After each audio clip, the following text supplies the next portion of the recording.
I stood in the corner of the conservatory, my back against the cold glass wall that overlooked the Atlantic. The chair they'd given me wasn't really at the table. It was positioned just far enough away that I could see everyone, but they didn't have to acknowledge I was there. The late afternoon sun cut through the windows in sharp angles, illuminating the dust particles that danced between me and the rest of the Frost family. Nobody had spoken to me since I arrived. Not a hello, not even a polite nod. Just silence, the kind that feels intentional, the kind that's been practiced for years. Before we jump back in, tell us where you're tuning in from, and if this story touches you, make sure you're subscribed, because tomorrow I've saved something extra special for you. My mother, Judith Frost, sat at the head of the long mahogany table, her posture so rigid it looked painful. She wore a black dress that probably cost more than most people's monthly rent, pearls at her throat, her silver hair swept back in a style that hadn't changed since I was a child.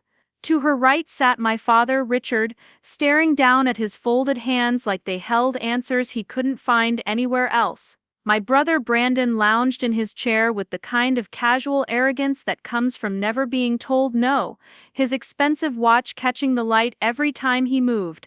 And then there was Cassandra, my sister, who sat with her legs crossed and her phone face down on the table, her expression carefully neutral, as if she were attending a board meeting and not the reading of our grandfather's will.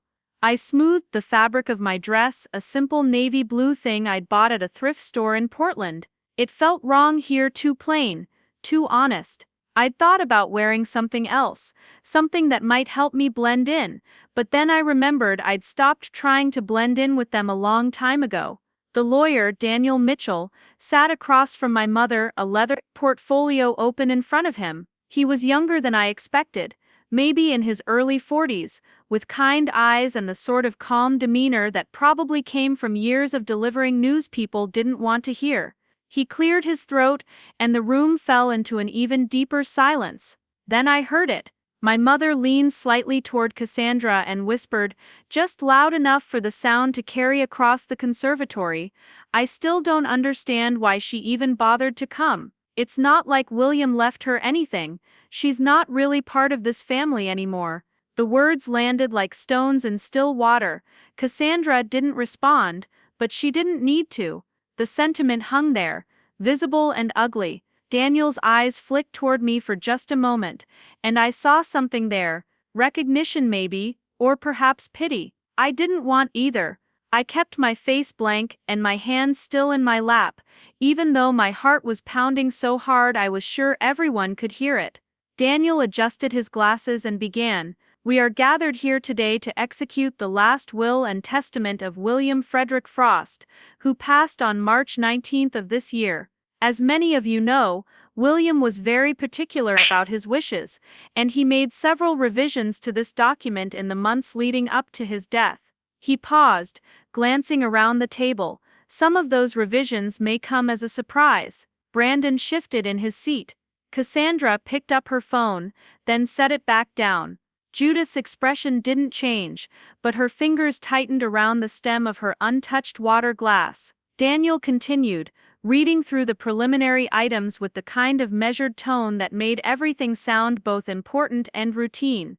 "To my son Richard Frost, I leave my collection of maritime maps and the sailboat Northwind, along with the slip fees paid in perpetuity at the Newport Yacht Club." My father nodded once, a small movement that barely registered. "To my grandson, Brandon Frost, I leave the summer house in Cape Cod, fully furnished, along with the attached trust fund established in 1998, currently valued at $1.2 million. Brandon smiled, the kind of smile that said he'd expected exactly this.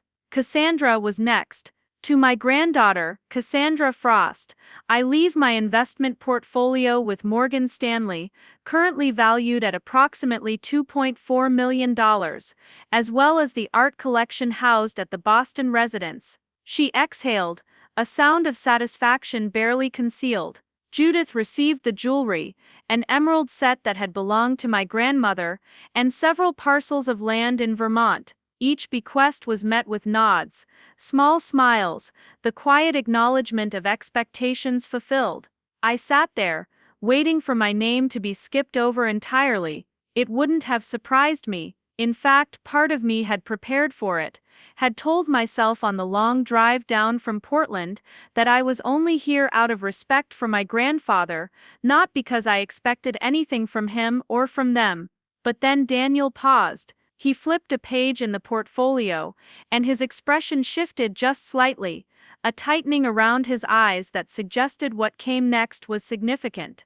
And finally, he said, his voice taking on a different weight, regarding the controlling interest in Frost Maritime Holdings, the primary estate known as Frost Manor here in Newport, and the consolidated financial assets held in trust, with a combined valuation of $47 million. The room went completely still.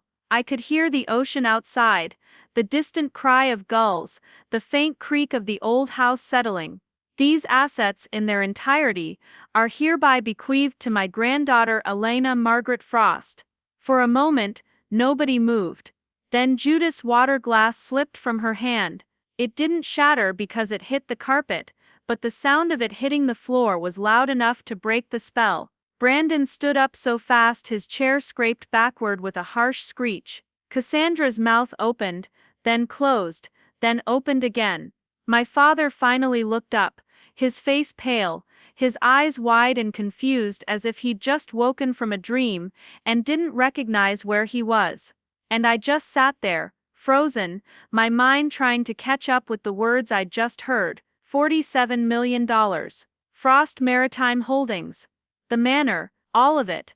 To me, this has to be a mistake, Brandon said, his voice sharp and loud in the quiet room. There's no way, he wouldn't. She doesn't even work in the business, she doesn't know anything about it. Daniel looked at him calmly. There is no mistake, William was very clear about his intentions. This will was reviewed and notarized by 3 separate witnesses, and he was of sound mind when he made these revisions. Judith stood now, her face flushed, her carefully maintained composure cracking at the edges. This is absurd. Elena hasn't been part of this family in years. She left. She chose to leave. You can't just hand over everything we've built to someone who walked away. I didn't build it, I said quietly, and everyone turned to look at me. It was the first time I'd spoken since arriving. Grandfather built it, and apparently, he decided what to do with it. Cassandra laughed, a bitter sound. Oh, so now you have opinions. Now you want to be involved? I didn't answer. I didn't know what to say. My hands were shaking, so I pressed them flat against my thighs. Daniel cleared his throat again. There's more. William left specific instructions that a video message be played at this time. He wanted to address the family directly. He reached into his bag and pulled out a tablet, setting it on the table and angling it so everyone could see. The screen flickered to life, and there he was. My grandfather, William Frost, sitting in the... Preparing and narrating this story took us a lot of time, so if you are enjoying it, subscribe to our channel. It means a lot to us. Now back to the story. Library of this very house, the one with the floor-to-ceiling windows that overlooked the cliffs and the sea beyond. He looked older than I remembered, more frail, but his eyes were sharp, and when he spoke his voice was steady and strong. If you're watching this, he began. Then I'm gone. And you've just heard something you didn't expect. Good. I intended it that way. He leaned back in his chair, his hands folded in his lap.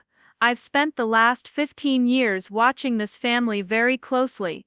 Not the business meetings or the quarterly reports, though I've seen those too. I've been watching the choices you make when you think no one's paying attention. The small cruelties. The casual dismissals. The way you treat people who can't do anything for you. Judith's face had gone very pale. Brandon looked like he wanted to say something but couldn't find the words. Cassandra stared at the screen, unblinking. Richard, my grandfather continued, looking directly into the camera, as if he could see through time. You've spent 30 years letting Judith make every decision, even the ones you knew were wrong. You stood by when Elena needed you, and you said nothing. That's not strength. That's cowardice. My father flinched like he'd been slapped. Brandon, you've built a career on other people's work. The patent lawsuit you settled last year? I know about that. I know you stole that design from an intern and buried him in legal fees when he tried to fight back. That's not business. That's theft. Brandon's jaw tightened, his hands curling into fists on the table. Cassandra, you fired a woman from the charitable foundation because she asked questions about where the donations were actually going. You blacklisted her in every organization in Boston. She lost her career because she did the right thing, and you couldn't stand being questioned. Cassandra's face had gone red, her eyes bright with something that might have been anger or shame or both. Then my grandfather's expression softened, and he looked somewhere off camera, as if he were searching for someone just out of frame. And Elena, he said, and my breath caught in my throat. You're the only one who never asked me for anything.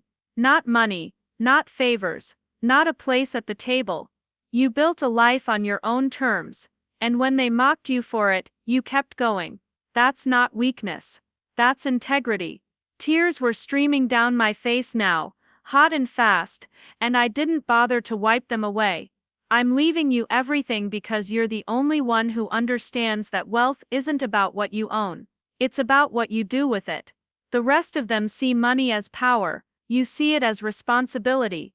And that, my dear girl, is why you're the only one I trust to carry this forward.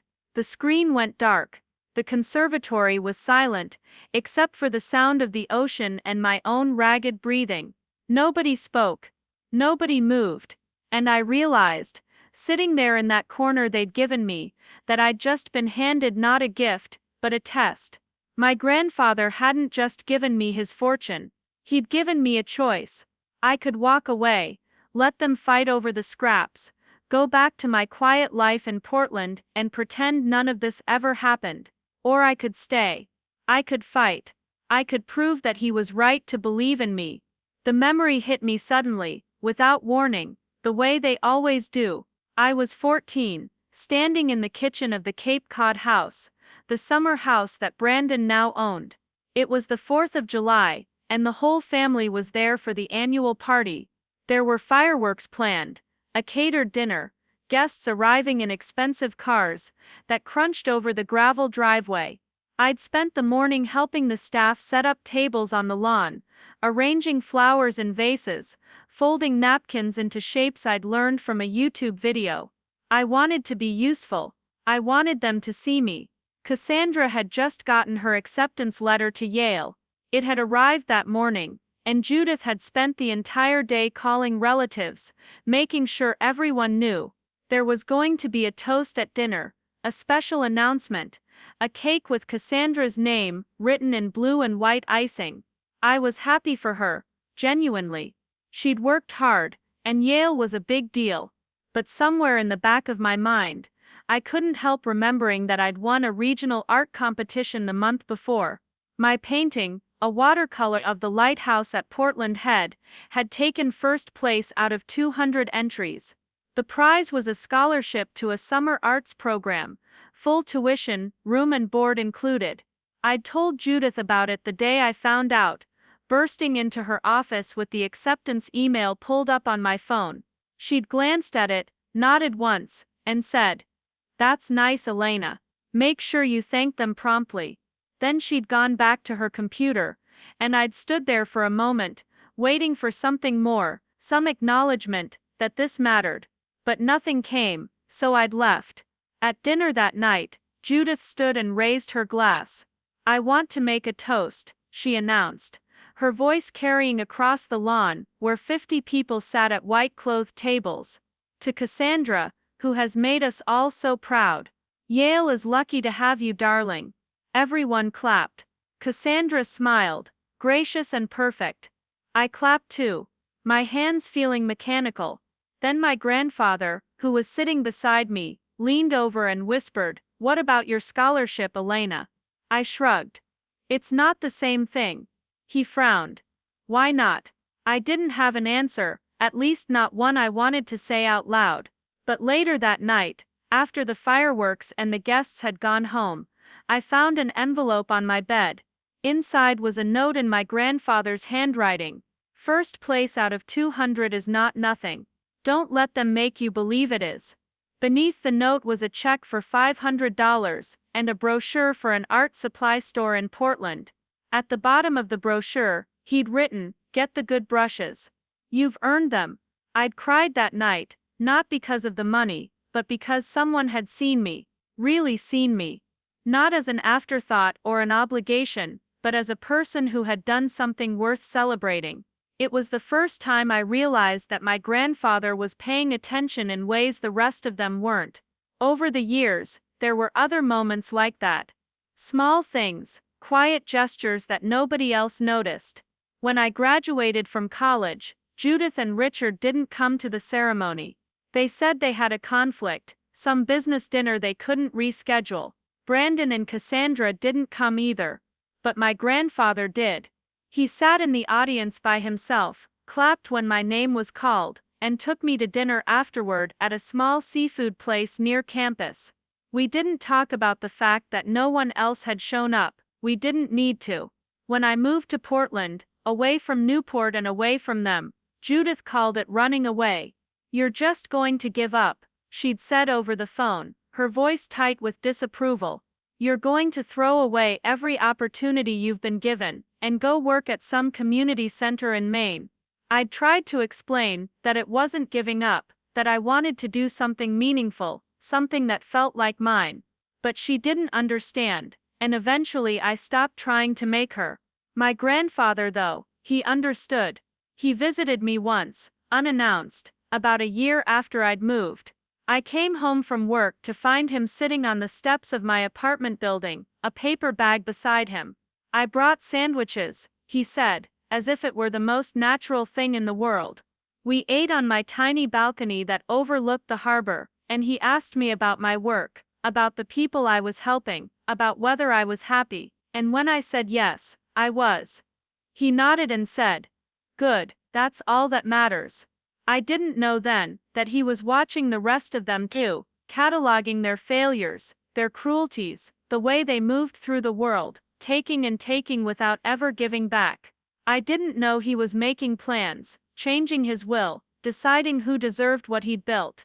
I just knew that he saw me, and that was enough. The conservatory felt different now, heavier somehow, as if the air itself had thickened. Judith was the first to break the silence. "This isn't over," she said, her voice low and dangerous. "We'll contest it. There are ways. If he wasn't of sound mind, if he was coerced, if there's any evidence of undue influence." Daniel shook his head. "Mrs. Frost, I can assure you that William was thoroughly evaluated by 3 separate physicians in the months before his death. All of them certified that he was mentally competent. Additionally, he met with 2 other law firms to review this will and ensure it would withstand any legal challenge. You're welcome to try, but I don't believe you'll succeed." Brandon slammed his hand on the table. "So that's it. She gets everything, and we just have to accept it." Daniel looked at him calmly. "You've each received substantial bequests. Many people would consider themselves fortunate." "Fortunate?" Cassandra's voice was sharp. "She gets the company, the house, everything that actually matters, and we get table scraps." "You got millions of dollars," I said quietly, and again they all turned to look at me. "You got more money than most people will see in their entire lives, and you're calling it scraps, because it's not everything." Judith's eyes narrowed. "You have no idea what you're talking about. You don't know the first thing about running a business, about managing assets, about any of this. You'll destroy everything William built within a year." "Maybe," I said, my voice steadier now, "or maybe I'll do things differently. Maybe that's what he wanted." Richard finally spoke, his voice quiet and strained. "Elena, you have to understand, this is complicated. The company has investors, employees, responsibilities. You can't just walk in and take over without experience." "I'm not planning to walk in and take over," I said. "I'm planning to learn. And if grandfather thought I could do this, then maybe I owe it to him to try.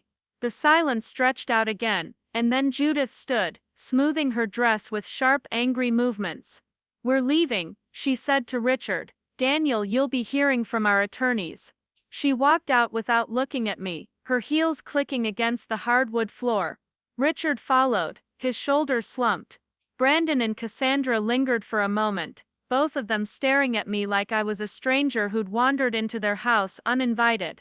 "You know," Brandon said finally, "you could make this easy on everyone. You could step aside, let people who actually know what they're doing handle it. We'd compensate you fairly." I met his eyes. "I'm sure you would, but I don't think I'm interested in easy." He shook his head, disgusted, and left. Cassandra was the last to go. She paused at the door, turned back. "He loved you more," she said, and there was something raw in her voice, something that sounded almost like pain.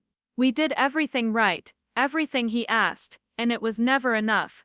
But you left. You ignored us, and somehow that made you his favorite. How is that fair?" I didn't have an answer for her. Maybe there wasn't one. She left, and then it was just me and Daniel in the conservatory, the late afternoon sun turning everything gold. "Are you okay?" he asked gently. I laughed, a shaky sound. "I have no idea." He smiled. "That's fair. For what it's worth, I think William knew exactly what he was doing. He talked about you a lot in our meetings. He was very proud of you." "I don't know if I can do this," I admitted. "I don't know anything about maritime shipping or business management, or any of it." Daniel closed his portfolio. "You don't have to know everything right now. You have time to learn, and there are people who can help you." William set up a transition team, advisors he trusted. "They're expecting to hear from you." He handed me a business card. "This is my direct line. Call me if you need anything, anytime." I took the card, my hands still shaking. "Thank you." After he left, I sat alone in the conservatory for a long time, watching the sun sink toward the horizon, the sky turning from gold to pink, to deep purple. The house felt enormous around me, full of rooms I barely remembered, and ghosts I wasn't sure I wanted to face. Somewhere in the distance, I could hear the ocean, that constant rhythm that never stopped, never changed. I thought about my apartment in Portland, my small life, my quiet routines. I thought about the people I worked with, the community center kids, who brought me drawings, the elderly woman who came to my art therapy sessions every Thursday, and painted seascapes from memory. I thought about everything I'd built away from this place, away from them, and then I thought about my grandfather, sitting in that library, making this choice. Trusting me with everything he'd spent his life creating. I pulled out my phone, and looked at the last text he'd sent me, 3 weeks before he died, just 4 words. "Be brave, Elena. Always." I didn't know what being brave looked like yet. I didn't know if I could stand up to my family, navigate the business world, live up to the faith he'd placed in me, but I knew one thing. I wasn't going to run, not this time. I stood up, smoothed my simple navy dress, and walked out of the conservatory, into the vast quiet halls of Frost Manor. Somewhere in this house was the library where he'd recorded that video. Somewhere in this house were answers, plans, pieces of the puzzle he'd left for me to assemble. I was going to find them, and then I was going to figure out what it meant to be a Frost. Not their version. Mine.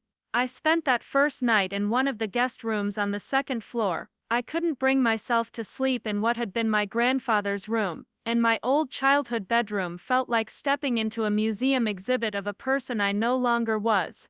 The guest room was neutral, impersonal, with cream-colored walls and furniture that looked expensive but unlived in. I lay awake until nearly 3 in the morning, staring at the ceiling, listening to the house settle and creak around me. Every sound felt amplified in the darkness. Each groan of old wood or rattle of window glass, a reminder that this place was mine now, whether I knew what to do with it or not. My phone buzzed just after midnight, a text from Cassandra. "We need to talk, just you and me." I stared at the message for a long time, my thumb hovering over the keyboard. Part of me wanted to respond, wanted to believe that maybe she was reaching out in good faith, That maybe somewhere beneath all the anger and resentment there was still a sister who remembered building sandcastles with me on the beach when we were small. But I'd learned a long time ago that hope could be a dangerous thing in this family. I turned my phone face down on the nightstand and tried to sleep. The next morning, I woke to sunlight streaming through the gauzy curtains and the sound of someone moving around downstairs. For a disoriented moment, I forgot where I was, forgot everything that had happened. Then it all came rushing back: the will reading, the video, the way my mother's face had looked when she realized I'd inherited everything she thought belonged to them. I got dressed in the same clothes I'd worn the day before, jeans and a sweater that felt too casual for a house like this, and went downstairs to investigate the noise. I found Helen in the kitchen, a woman in her late 50s with gray-streaked hair, pulled back in a practical bun. She'd been working at Frost Manor for as long as I could remember, one of those people who moved through the background of family gatherings, always present but rarely acknowledged. She looked up when I walked in, her expression cautious but not unfriendly. "Miss Elena," she said, and there was something careful in her voice, as if she wasn't sure what to call me now. "I wasn't sure if you'd still be here this morning. I made coffee. There are pastries from the bakery in town if you're hungry." "Thank you," I said, pouring myself a cup from the French press on the counter. The coffee was strong and good, and I wrapped my hands around the warm mug, grateful for something to hold on to. "Helen, can I ask you something?" She nodded, wiping down the already spotless countertop.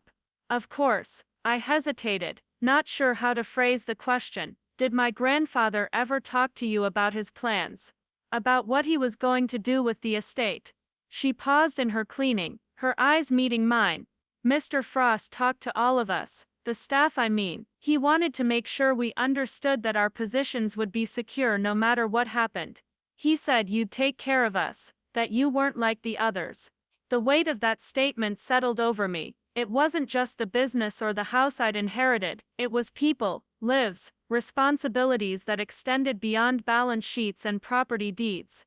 "He had a lot of faith in you," Helen continued quietly. "More than I think he had in anyone else. He used to say that you were the only one who understood what mattered." I didn't know what to say to that, so I just nodded and sipped my coffee. Helen went back to her work, and I wandered through the first floor of the manor, reacquainting myself with rooms I hadn't set foot in for years. The formal dining room with its crystal chandelier and table that could seat 20. The sitting room with its antique furniture and paintings of stern-faced Frost ancestors. The library, the one from the video, with those floor-to-ceiling windows that looked out over the cliffs. I stood in the library for a long time, running my fingers along the spines of leather-bound books, most of which looked like they'd never been opened. This was where he'd sat when he recorded that message, where he'd looked into the camera and told my family exactly what he thought of them. I tried to imagine what that must have felt like, knowing he was dying, knowing he was about to upend everything they'd taken for granted. There was a desk in the corner, a massive thing made of dark wood, with carved legs and brass handles on the drawers.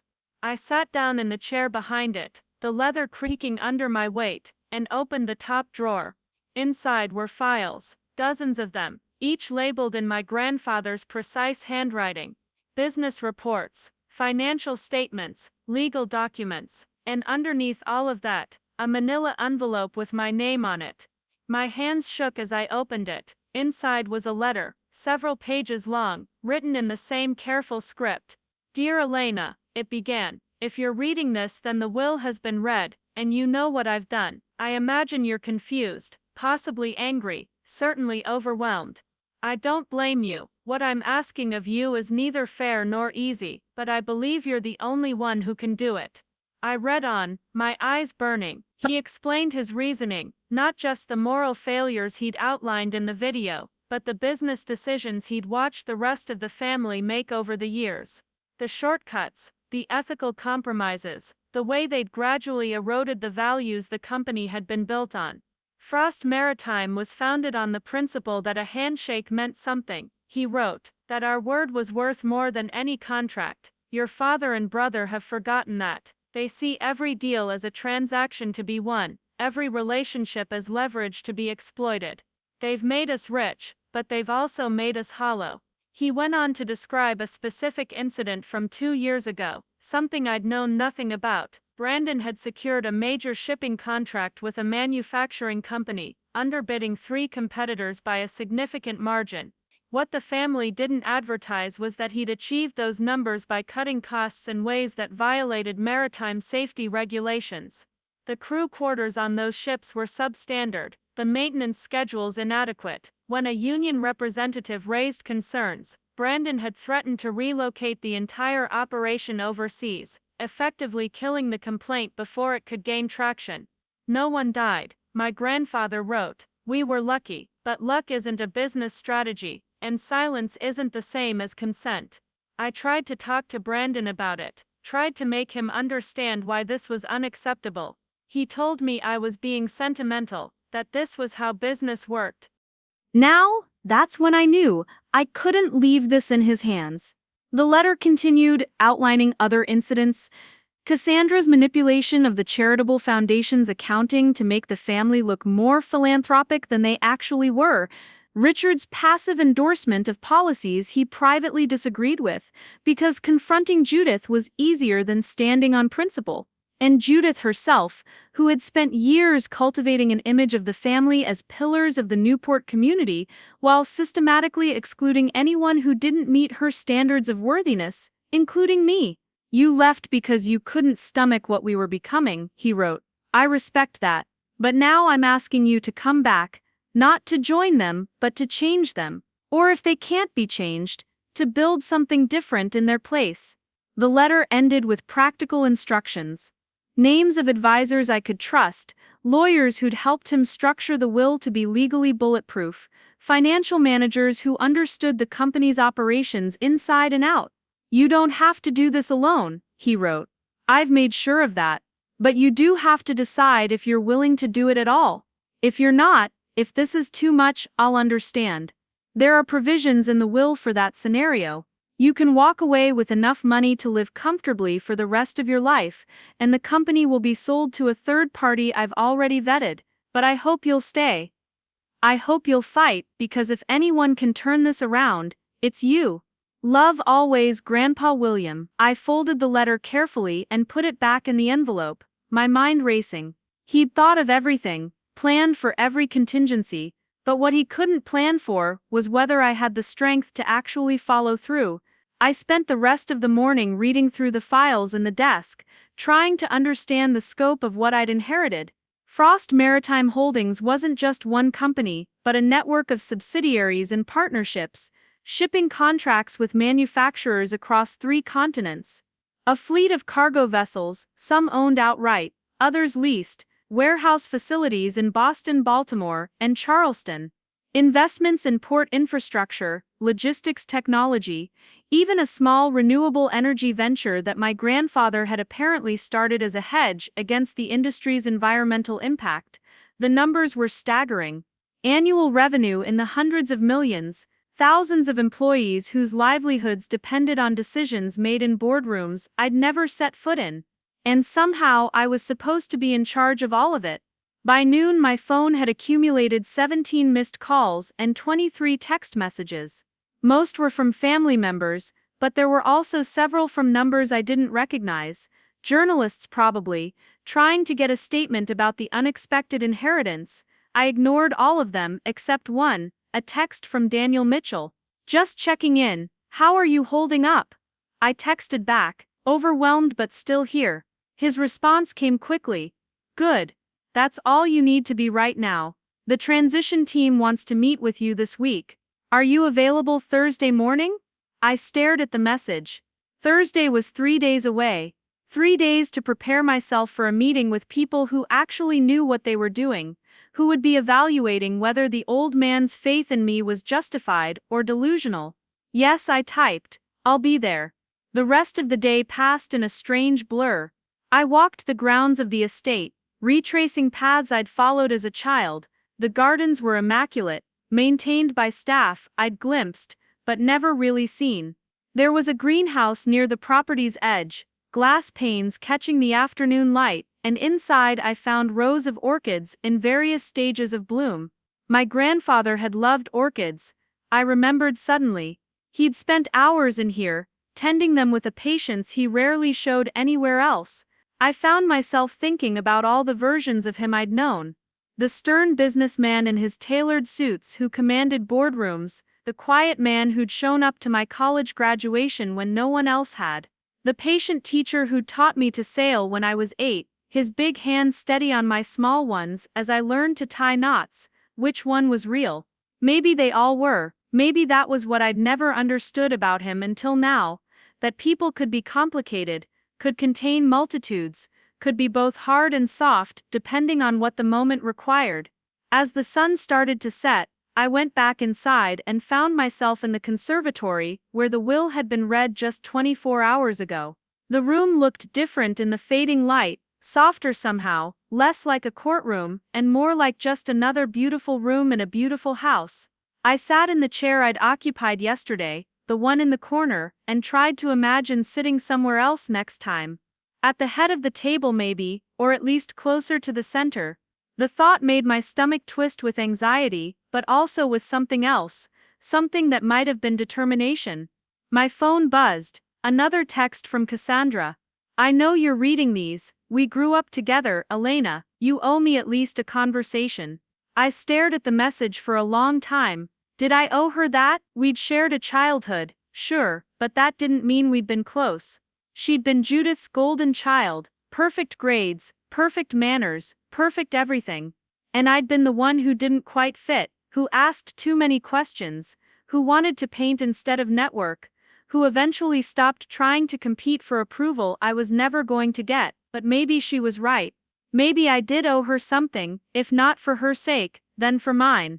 If I was going to do this, if I was really going to step into the role my grandfather had left for me, I couldn't just hide from my family forever.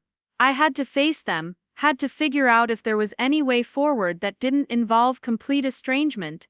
I typed back, okay, tomorrow, 2 o'clock, here. Her response was immediate, thank you, I'll be there. I put my phone away and sat in the gathering darkness, wondering what I'd just agreed to and whether I'd regret it. Outside, the ocean continued its endless rhythm, indifferent to human drama, indifferent to inheritance disputes and family feuds, and the weight of legacies no one asked for but somehow had to carry anyway.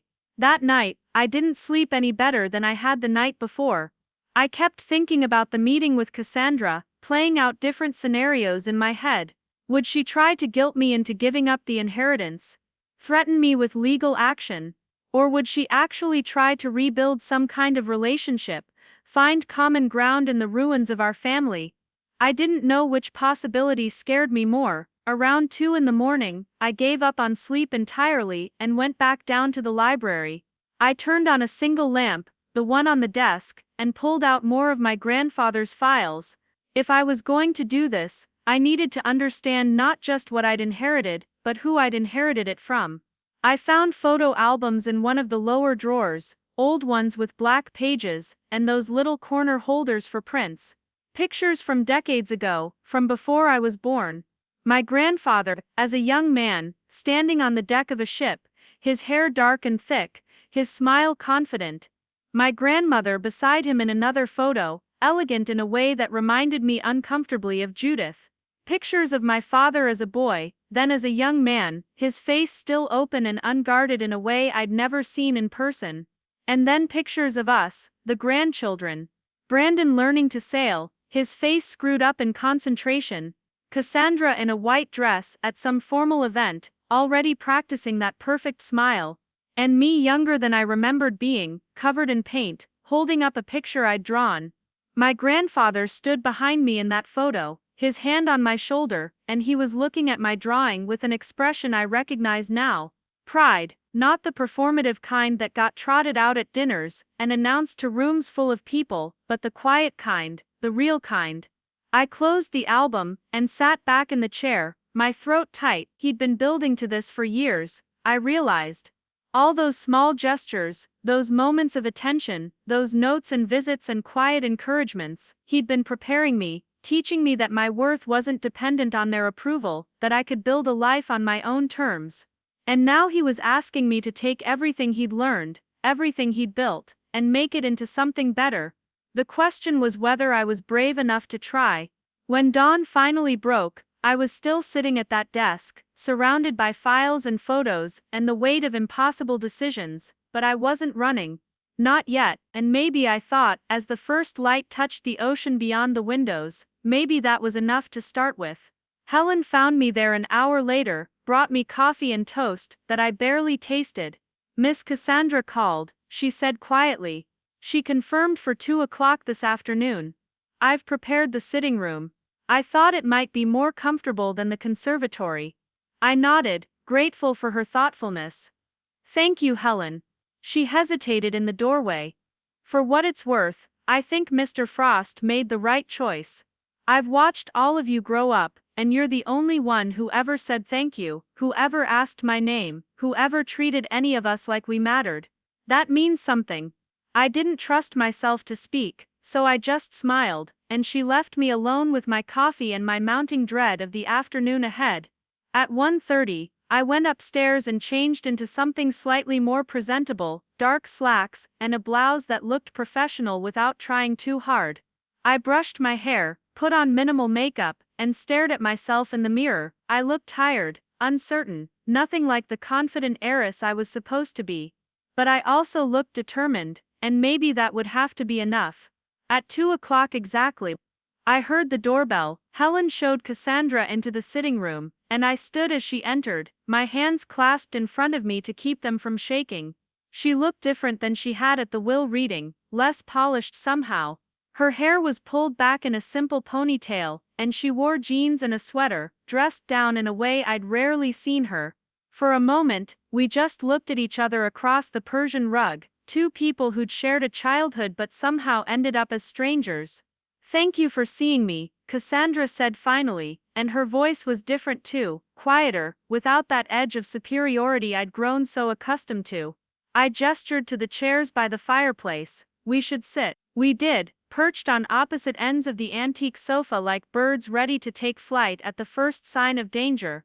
The silence stretched between us, heavy with all the things we'd never said to each other, all the years of distance, and resentment, and complicated family politics.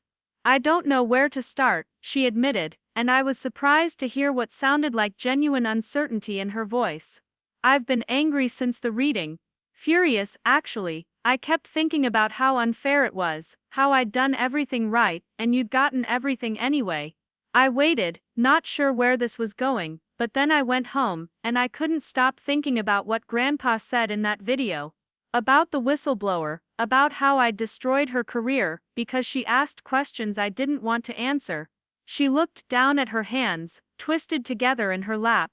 It was true, all of it. I told myself I was protecting the foundation, protecting the family's reputation, but really, I was just protecting myself from having to admit I'd made mistakes. This wasn't what I'd expected. I'd braced myself for manipulation, for attempts to make me feel guilty or unworthy. I hadn't prepared for honesty.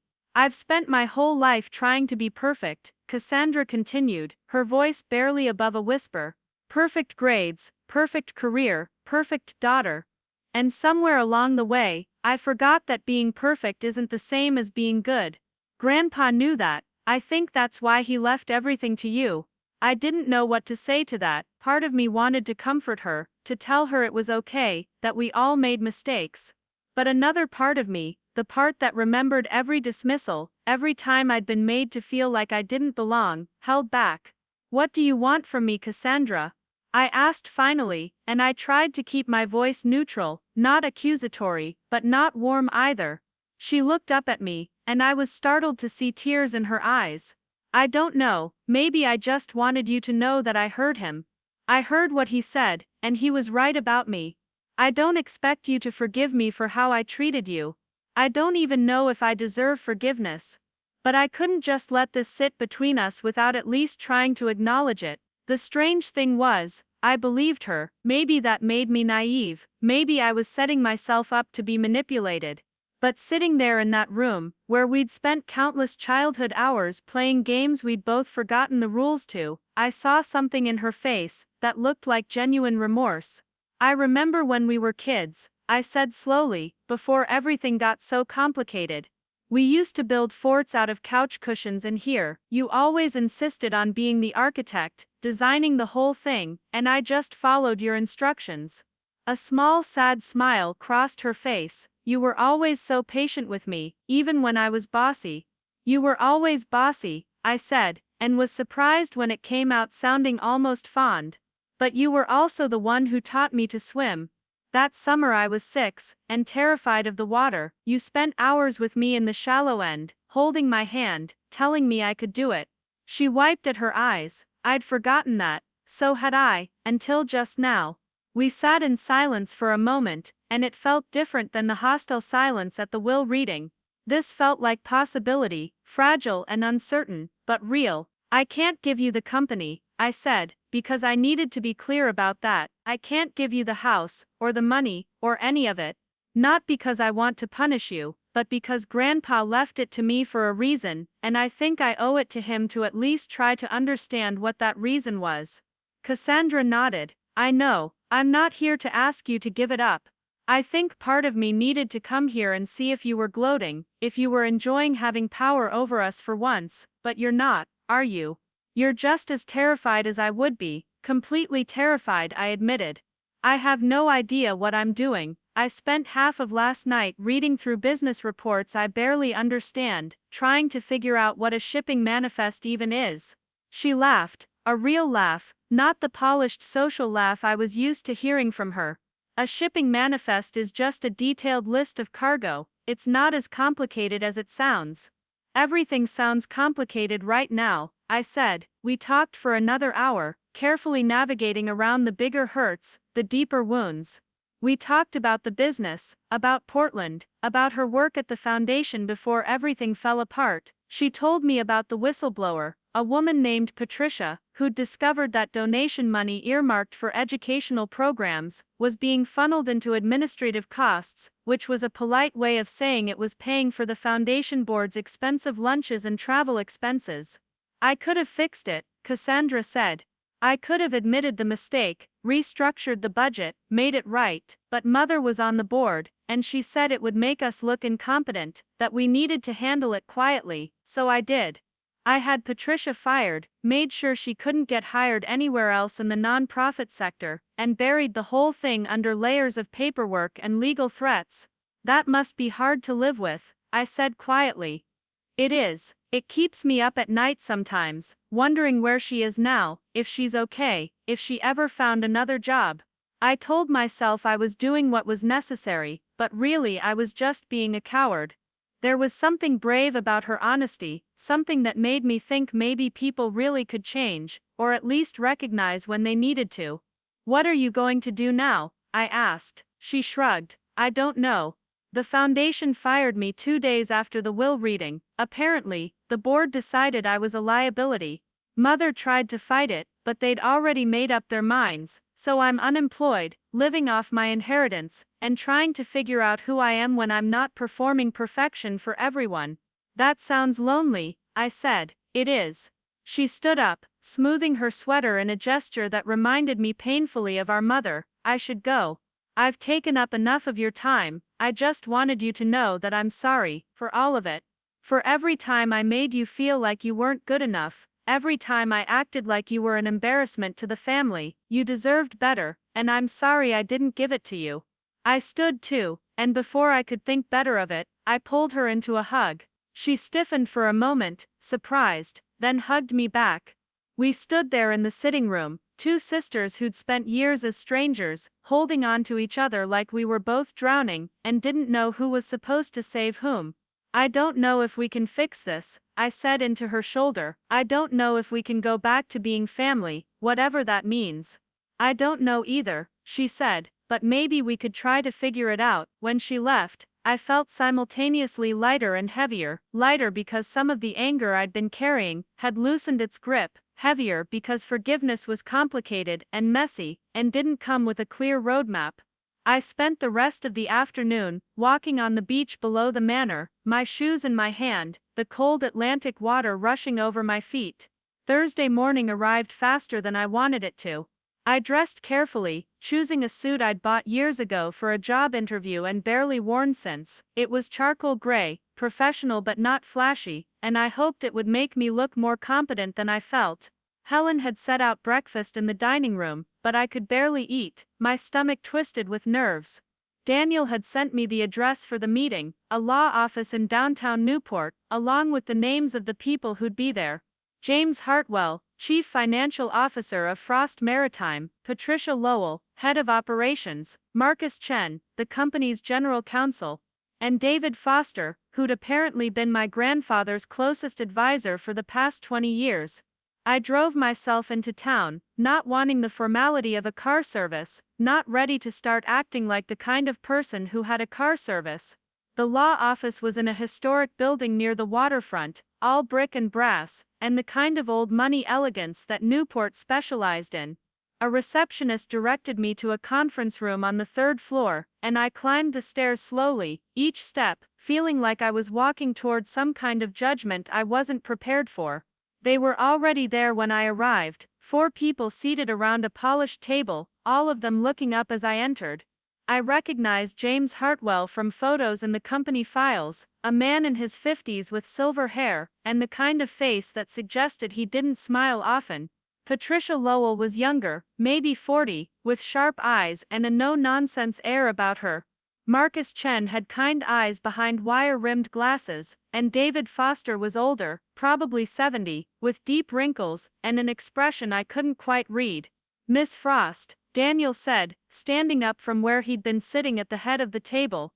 "Thank you for coming, please sit down." I took the empty chair across from them, feeling like I was back in school being called to the principal's office. "I know this must be overwhelming," David Foster said, and his voice was gentle, grandfatherly almost.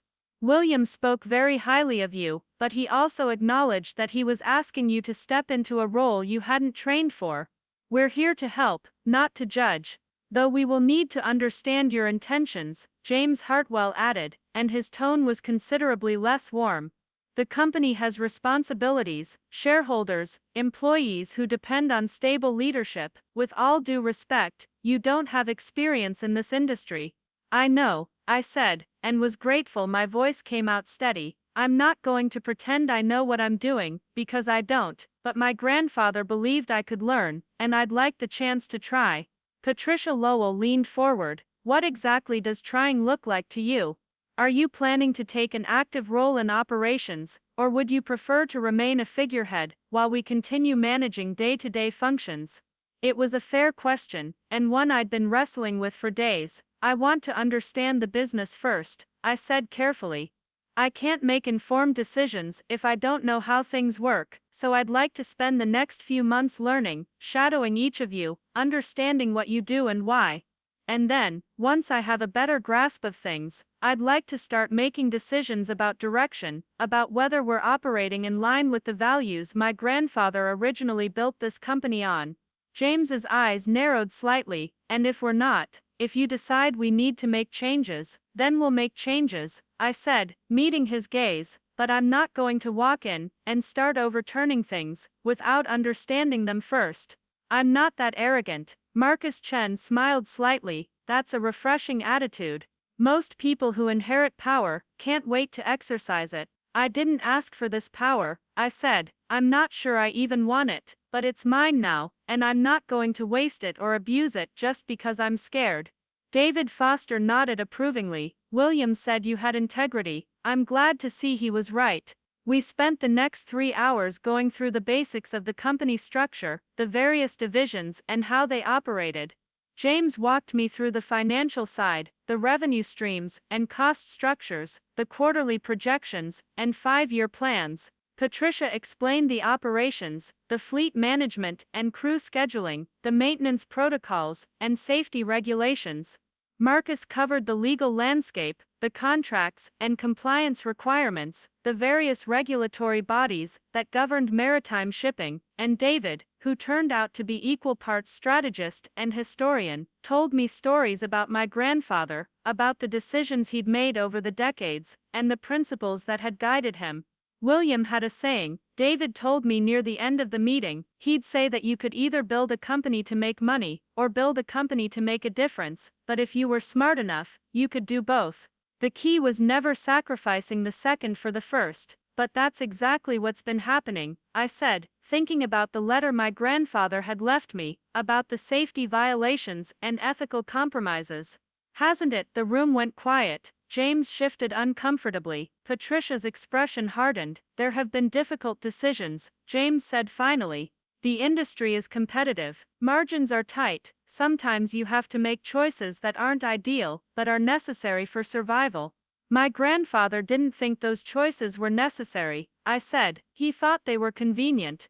With respect, Miss Frost, your grandfather wasn't dealing with the realities of the current market, James shot back. Things have changed since he was actively running operations. The company he built was admirable, but it was also inefficient by modern standards. Inefficient how? I asked.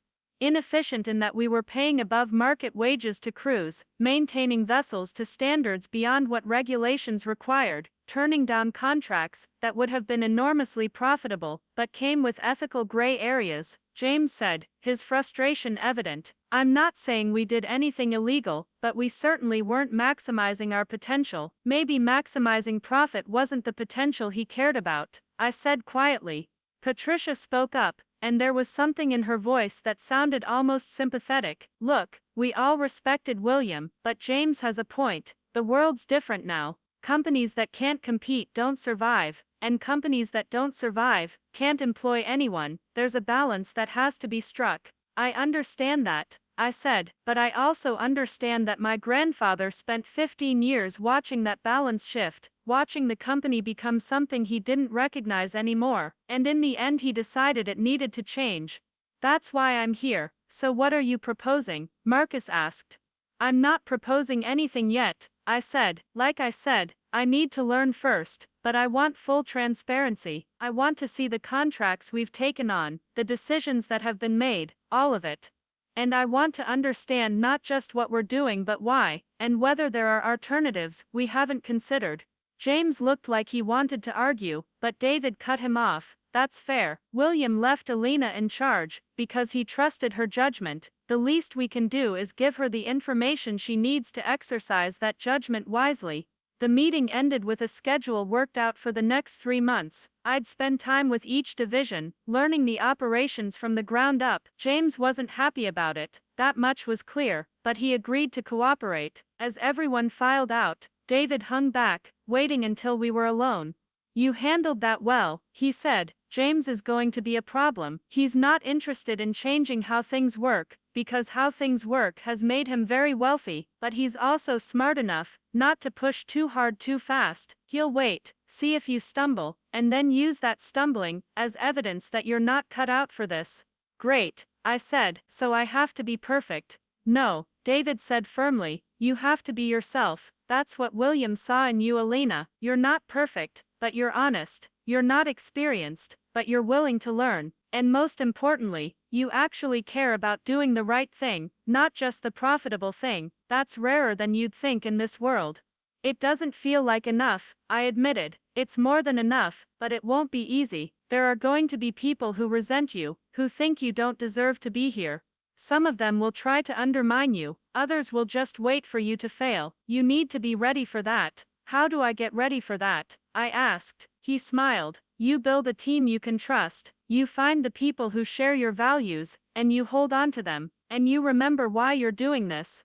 Not for the money or the power, or to prove something to your family, but because William believed you could make this company into something better than it's been. Don't let anyone talk you out of that belief, including yourself. When I got back to the manor that evening, exhausted and overwhelmed, and strangely exhilarated, I found another envelope waiting for me on the hall table. My name was written on it in handwriting I didn't recognize. Inside was a short note on plain paper. Miss Frost, my name is Patricia Manning. You don't know me, but your sister Cassandra ruined my career 3 years ago, because I tried to report financial irregularities at the Hastings Foundation. I saw the news about your inheritance. I don't expect anything from you, but I wanted you to know that not everyone in your family's orbit is corrupt or complicit. Some of us tried to do the right thing, we just got crushed for it. I hope you do better than they did. Sincerely, Patricia Manning. I read the note 3 times, my hands shaking. This was the woman Cassandra had told me about, the whistleblower, whose life she'd destroyed, and somehow she'd found out where I was, had taken the time to write to me, to reach out across the damage that had been done to her. Didn't know what to do with that? I didn't know if there was anything I could do. But I folded the note carefully and put it in the desk drawer with my grandfather's letter, another piece of the puzzle I was trying to assemble. That night, I called my best friend from Portland, a woman named Iris who ran the community center where I'd been working. I hadn't talked to her since before the will reading, hadn't known how to explain what was happening or what it meant. "Elena," she said when she answered, and I could hear the relief in her voice. "I've been worried about you. Are you okay?" "I don't know," I said honestly. "Everything's changed, Iris. Everything." I told her the whole story, or as much of it as I could get through without crying. She listened without interrupting, letting me pour it all out. The inheritance, the family drama, the overwhelming responsibility I'd never asked for. "So what are you going to do?" she asked. When I finally ran out of words, "I think I'm going to stay," I said, and as I said it, I realized it was true. I think I'm going to try to do what he asked me to do. Even though it scares you, especially because it scares me. I spent so long running from this family, from their expectations and their judgments and their version of success. But maybe that was just another way of letting them define me. Maybe the bravest thing I can do is stay and define myself on my own terms. "You sound like you're trying to convince yourself," Iris said gently. "I am," I admitted. "I'm terrified I'm going to fail. I'm terrified they're going to be right about me, that I'm not smart enough or tough enough or business savvy enough to do this. But you're going to try anyway." "Yeah, I'm going to try anyway." After we hung up, I sat in the library with all the lights off, looking out at the dark ocean. Somewhere out there, ships were moving through the night, carrying cargo across vast distances, part of the network my grandfather had built, and I was now responsible for. It felt impossible, but then again, most worthwhile things did. The next 3 months passed in a blur of learning curves so steep they felt vertical. I spent mornings with Patricia in operations, learning how to read shipping schedules and understand the intricate choreography of getting cargo from one port to another. She was patient with me, more patient than I deserved, explaining things multiple times when I didn't understand, walking me through the logistics software until I could navigate it without help. I learned about tonnage and deadweight, about container specifications and customs regulations, about all the invisible infrastructure that kept global commerce moving. Afternoons were usually with James in finance, which was considerably less pleasant. He answered my questions with barely concealed impatience, clearly viewing my education as an inconvenience he had to tolerate. But I pushed through, learning to read balance sheets and cash flow statements, understanding profit margins and operational costs. The numbers told stories if you knew how to read them, stories about where money came from and where it went, about what the company valued and what it was willing to sacrifice. And sometimes those stories made me uncomfortable. There was a contract with a textile manufacturer in Bangladesh that paid well but involved shipping schedules so tight that crews were regularly working beyond safe fatigue limits. There was a cost-cutting measure that had reduced maintenance budgets to barely adequate levels, saving money in the short term but potentially creating safety issues down the line. There were dozens of small decisions that individually seemed reasonable, but collectively painted a picture of a company that had drifted from its moorings, that had started prioritizing efficiency over everything else. I kept notes documenting everything I learned, every concern that arose, every question that didn't have a satisfactory answer. David had told me to build a team I could trust, and I was starting to understand what that meant. Patricia, I thought, could be part of that team. She was honest about the challenges, didn't try to sugarcoat the difficult realities of the industry, but she also seemed uncomfortable with some of the choices that had been made. Marcus, too, the general counsel, who had pulled me aside one afternoon to quietly mention that there were contracts he'd advised against that had been approved anyway over his objections. James was a different story. The more time I spent with him, the clearer it became that he saw me as a temporary inconvenience, someone to be managed until I either gave up or could be maneuvered into a figurehead position, where I'd sign whatever he put in front of me without asking difficult questions. He'd underestimated me, though. I could see it in the way he'd started to get sloppy, letting me see documents he probably should have kept hidden, making comments that revealed more than he intended. One afternoon in late June, I was reviewing a proposed contract with a mining company when I noticed something odd in the terms. The payment structure was complicated, routed through several intermediary companies in ways that seemed designed to obscure rather than clarify. I took it to Marcus. "Can you explain this to me?" I asked, spreading the documents across his desk. "This routing seems unnecessarily complex."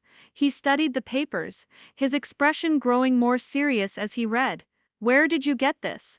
"James gave it to me. Said it was a standard contract, wanted me to review it as part of my education." Marcus was quiet for a long moment. "This isn't standard. This is exactly the kind of structure you use when you're trying to hide the origin or destination of funds. I've seen setups like this in money laundering cases." My stomach dropped. "Are you saying this is illegal?" "I'm saying it's suspicious enough that I'd want to investigate before signing anything. Who brought us this contract?" I checked the file. According to the notes, it came through a broker James has worked with before. The mining company is based in Brazil, but the payment routing goes through companies in Panama and the Cayman Islands. "I don't like this," Marcus said flatly. "I'm going to need time to look into it properly, but my initial instinct is that we should decline. The money might be good, but if this is what I think it is, it could expose the company to serious legal liability. Then we decline," I said. He looked surprised. "Just like that. Just like that. My grandfather built this company on the principle that a handshake meant something, that our reputation was worth more than any single contract. I'm not going to compromise that for money I don't even need." Marcus smiled, and it transformed his usually serious face. "William would be proud of you." When I told James we were declining the contract, his reaction confirmed my suspicions. He argued strenuously, insisting I was being overcautious, that this was how international business worked, that I'd cost the company millions in revenue over unfounded concerns.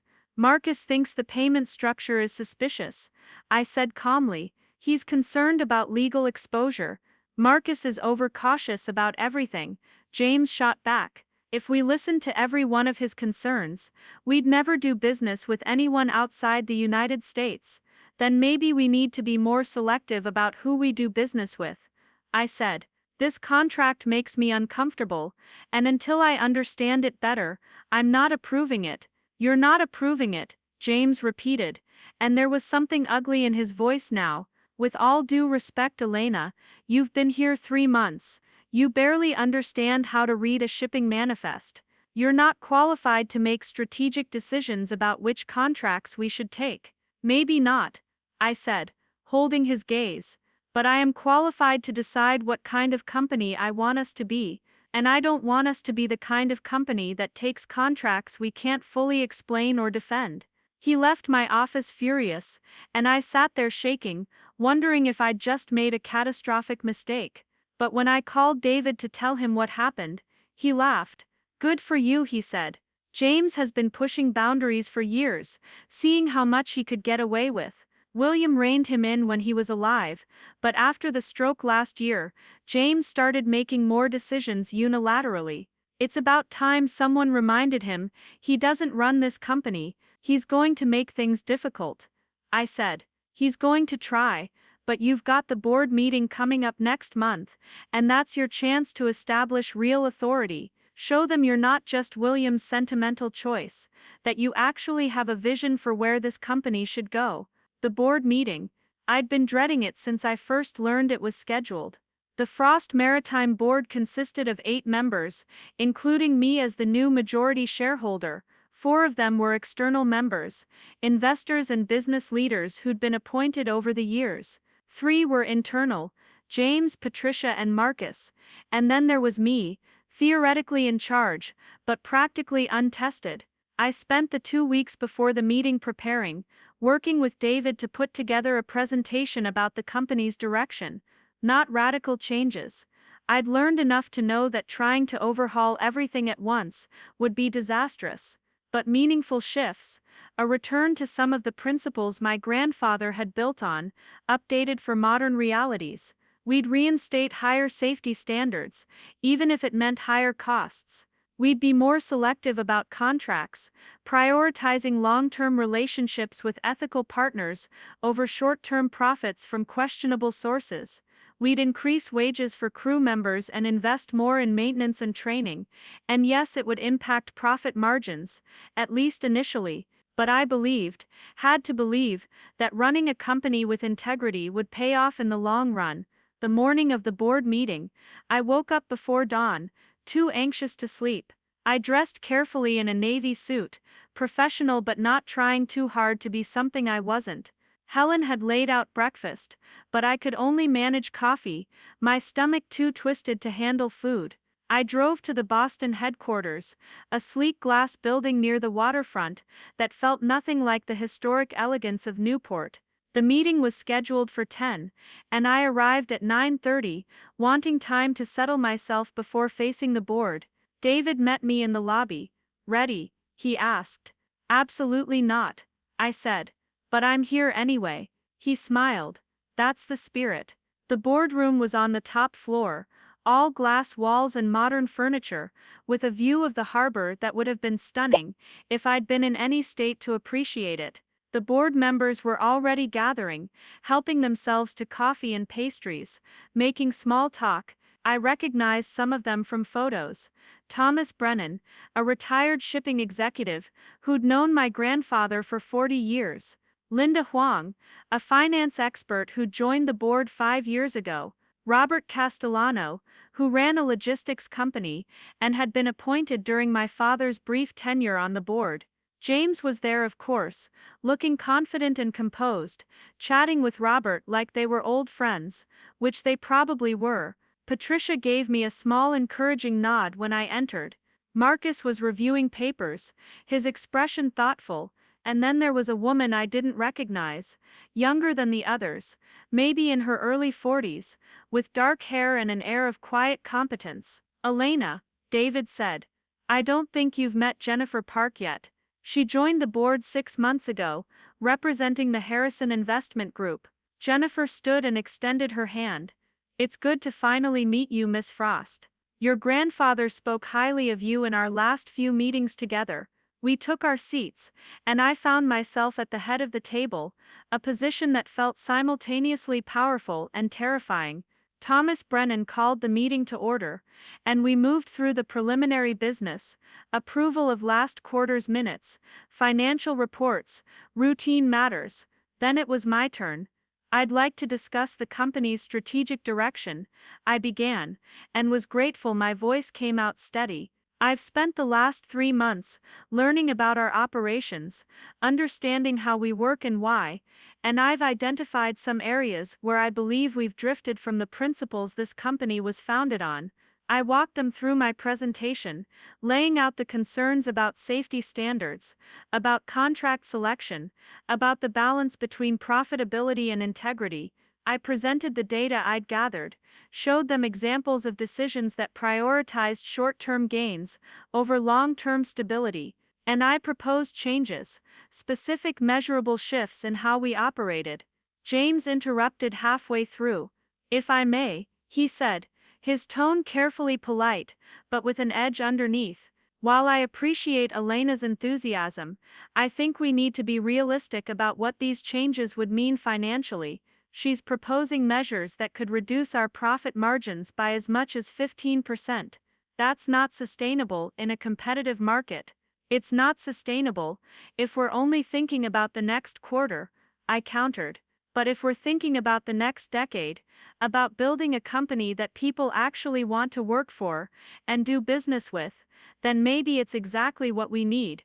That's a lovely sentiment, Robert said, and his tone made it clear what he thought of lovely sentiments. But this company has shareholders beyond you, Miss Frost. We have responsibilities to provide returns on investment. Your grandfather understood that. My grandfather also understood that returns mean nothing if you destroy your reputation getting them, I said. He spent 50 years building a company that people trusted. I've spent the last 3 months watching how quickly that trust has been eroded by decisions that prioritize profit over everything else. Linda Huang spoke up, her voice measured. Can you give us specific examples? I could, and did. The Bangladesh contract with the impossible schedules, the maintenance budgets cut to barely adequate levels, the mining contract I'd declined that James had pushed for, despite obvious red flags. As I laid it out, I watched the board members' faces, trying to gauge their reactions. Thomas looked troubled. Jennifer was taking notes, her expression thoughtful. Linda seemed to be calculating something. Robert and James looked angry. What you're describing, Thomas said slowly when I finished, sounds like we've lost our way somewhat. I wasn't aware the safety margins had been cut that thin. That's because James assured us the cuts were modest and well within acceptable parameters, Robert said, shooting a look at James. Which they are, James insisted. Elena is interpreting routine cost management as negligence. Every company in this industry operates with similar margins. We're not doing anything unusual, except that we used to do better, I said. We used to be the company that other companies looked to as a model. When did we decide that being merely adequate was good enough? The debate went on for another hour. Arguments and counter-arguments, data and projections, and philosophical disagreements about what a company's responsibilities actually were. I held my ground, refused to back down, even when Robert accused me of being naive and idealistic, even when James implied I was unqualified to make these kinds of decisions. Finally, Thomas called for a vote. We need to decide if we're going to implement the changes Elena is proposing or continue with our current operational model. All in favor of Elena's proposal. I voted yes, obviously, so did Thomas, clearly troubled by what he'd learned. Marcus voted yes, and Patricia after a moment's hesitation. Jennifer Park surprised me by voting yes as well, with a comment that the Harrison Investment Group preferred to invest in companies with strong ethical frameworks. That was 5. Linda and Robert voted no, arguing the financial impact was too severe, and James of course voted no, 5-3. The changes would be implemented. James's face went carefully blank, but I could see the fury underneath. Robert looked disgusted, but the others seemed cautiously optimistic, and I felt something loosen in my chest, some knot of anxiety that had been there since the day I inherited all of this. After the meeting, Jennifer caught up with me in the hallway. That took courage, she said. I'm not sure courage is the right word, I said. Stubbornness maybe. She laughed. Sometimes they're the same thing. For what it's worth, I think William made the right choice. I've been watching this company for a while, and it needed someone to steer it back toward its roots. I'm glad you're willing to do that. Even if it costs money, I asked. Money you can make back, she said. Reputation once lost is much harder to recover. I drove back to Newport that evening, exhausted but also strangely energized. I'd done it. I'd faced the board, stood my ground, and won. It wasn't over. I knew that. James would push back, would look for ways to undermine the changes or prove I was wrong, but for now, I'd established that I was actually in charge, that I wasn't just a figurehead to be managed and ignored. When I got back to the manor, I found another letter waiting, this one in familiar handwriting, from Cassandra. Elena, it read. I've been thinking a lot about our conversation, about what Grandpa said, about what I did. I can't undo the past, but I'd like to try to do better going forward. I reached out to Patricia Manning. It took me 2 weeks to find her. She's been working at a small nonprofit in Vermont, making a fraction of what she used to earn. I apologized. I don't know if it was enough. Probably not. but I told her what I'd done was wrong, that I'd abused my power because I was afraid of looking incompetent, and I offered to help her. Not money. She made it clear she didn't want that from me, but references, connections, whatever I could do to help repair the damage I caused. She said she'd think about it. I don't know if she'll forgive me. I'm not sure I deserve it, but I wanted you to know I'm trying. Maybe we could have lunch sometime. No family, no agenda, just sisters. Cassandra.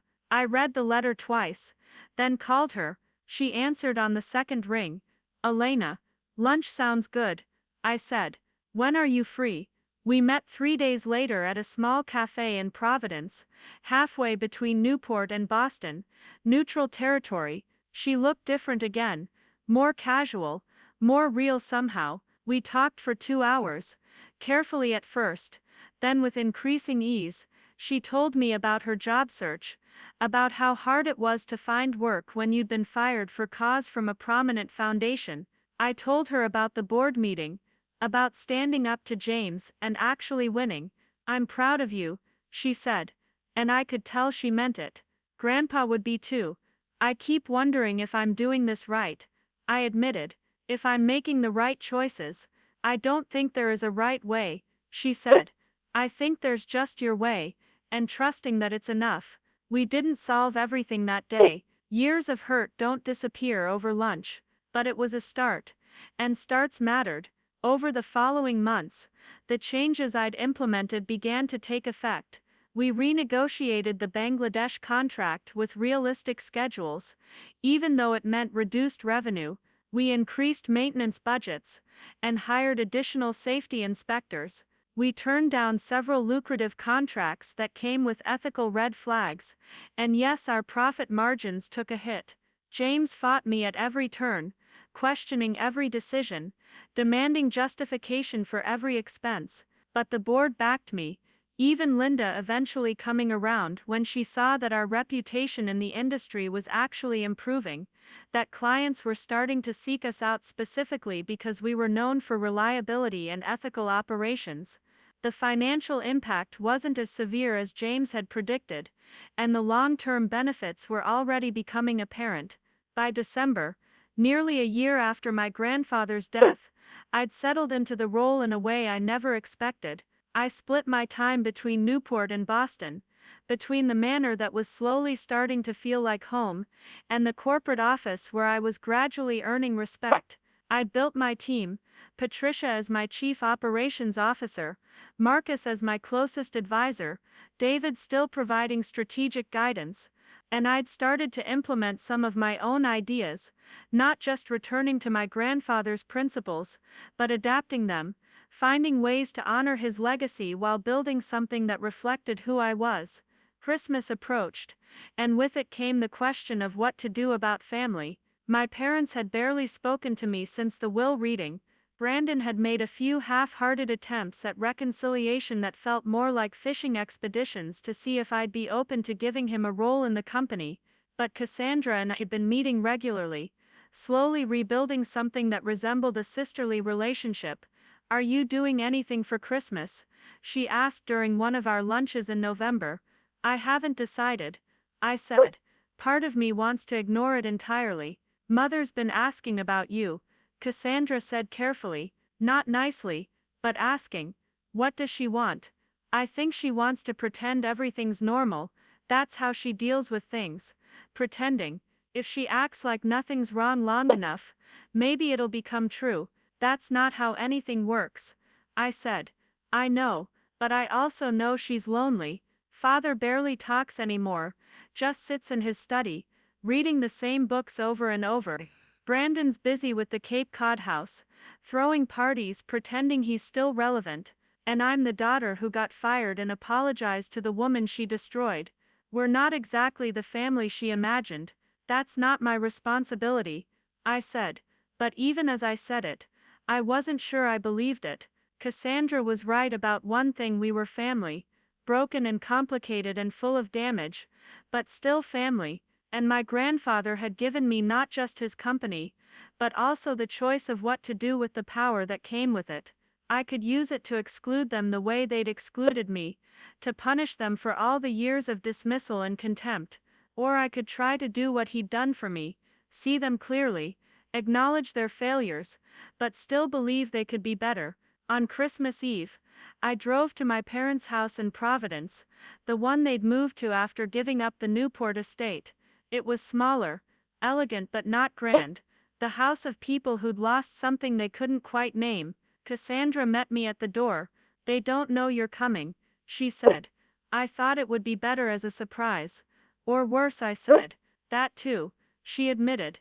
Inside, the house was decorated for Christmas, tasteful and understated. I found my parents in the living room, my father in an armchair by the fireplace, my mother on the sofa with a book she wasn't really reading. They looked up when I entered, and for a moment no one spoke. "Alina," my mother said finally, and I couldn't read her expression. "Merry Christmas," I said, and was surprised to find I meant it. We had dinner, all four of us, the most stilted and awkward meal I'd ever sat through, but we sat through it, made conversation about nothing important, avoided all the topics that mattered. Afterward, my father asked to speak with me privately. We went into his study, a room lined with books he probably had read, but didn't seem to understand anymore. "Your grandfather was right about me," he said without preamble. "I've spent my life letting other people make my decisions, staying quiet when I should have spoken up, especially about you." "Why are you telling me this?" I asked. "Because I'm ashamed," he said simply.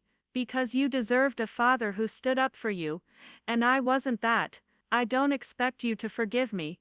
I'm not sure I deserve forgiveness, but I wanted you to know I see it now, how badly I failed you." I didn't know what to say to that.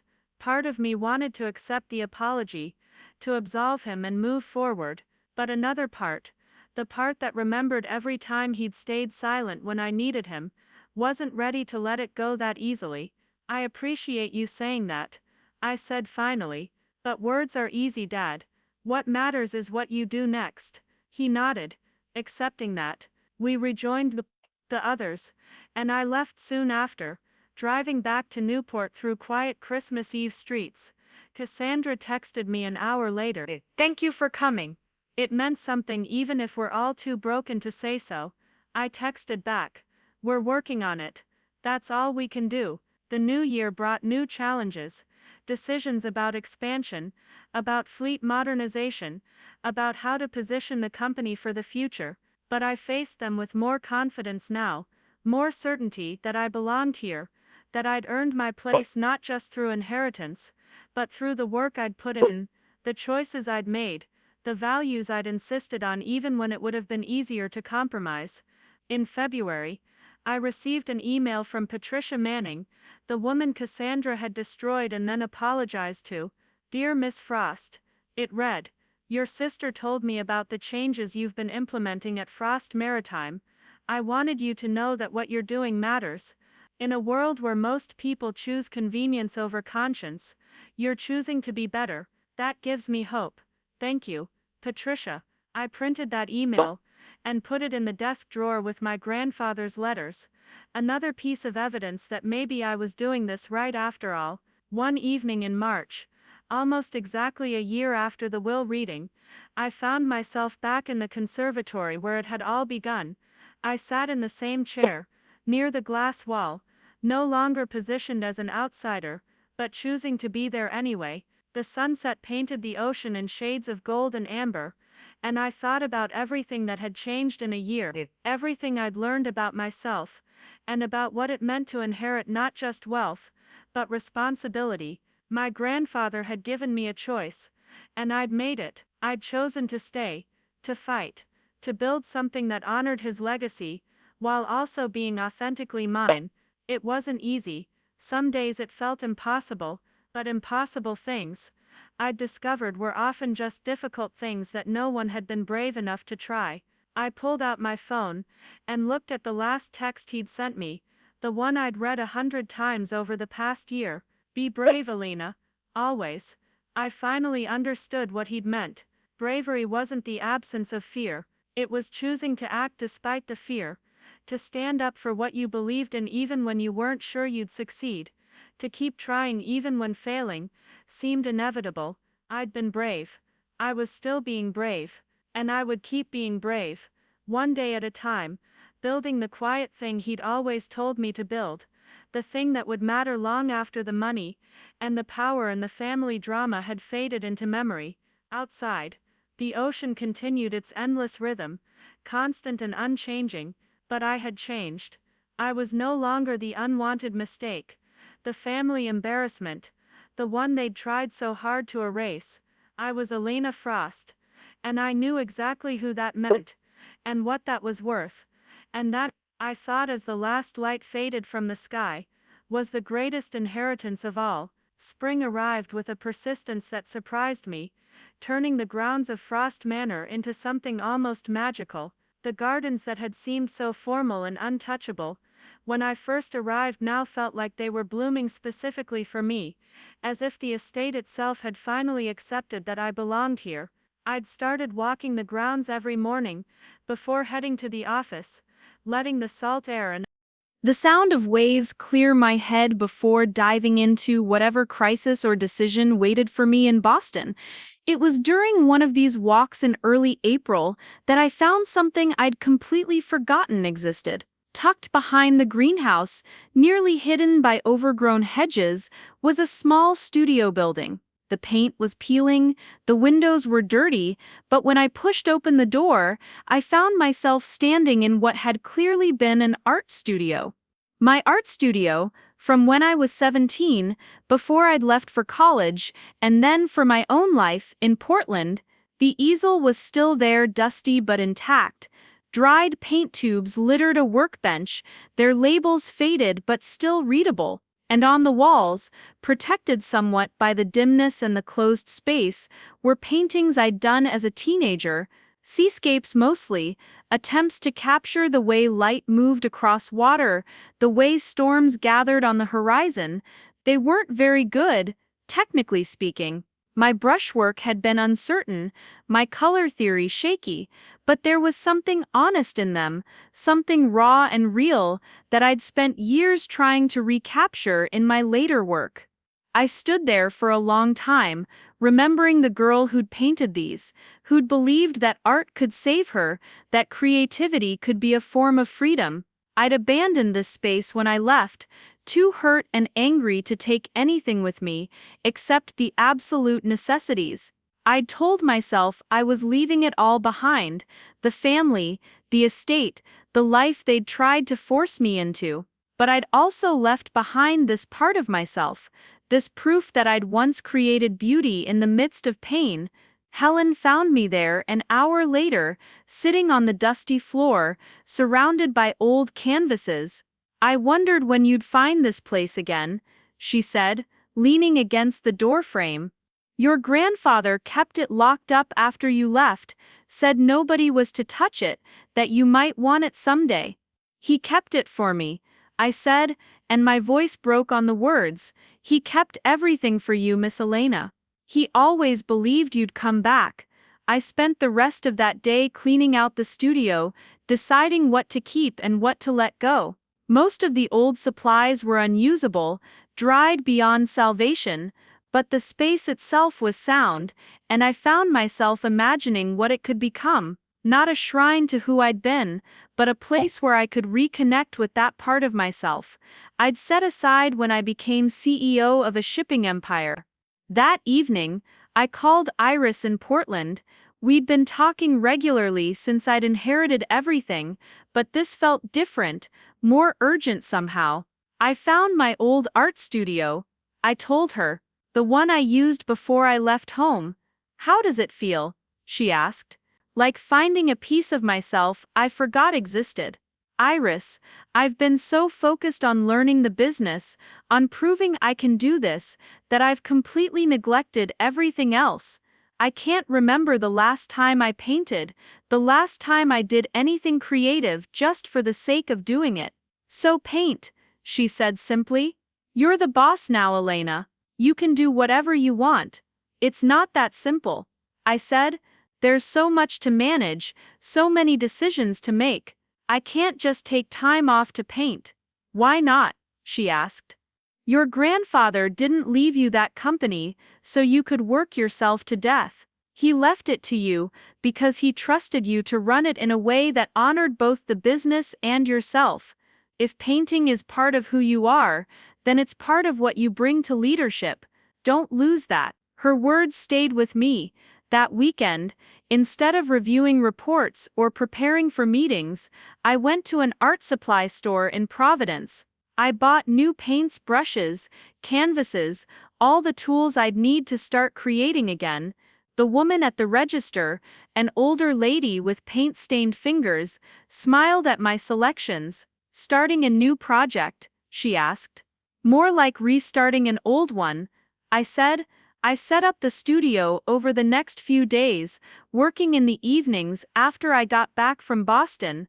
I cleaned the windows until light poured through them, replaced the dusty drop cloths, organized my new supplies on the old workbench, and then one evening, I stood in front of a blank canvas and realized I had no idea what to paint.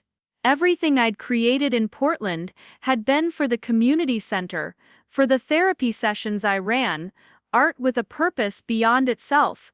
Before that, in college, I'd painted what my professors assigned, what would get me good grades. I'd spent so long creating for others that I'd forgotten how to create for myself. I started with color, just spreading paint across the canvas with no plan, no design, blues and grays, the colors of the ocean outside my window, whites and silvers for the foam and spray, and then, almost without thinking, touches of gold, the way sunset sometimes caught the water and turned it precious. The painting that emerged over the next week wasn't anything I could have planned.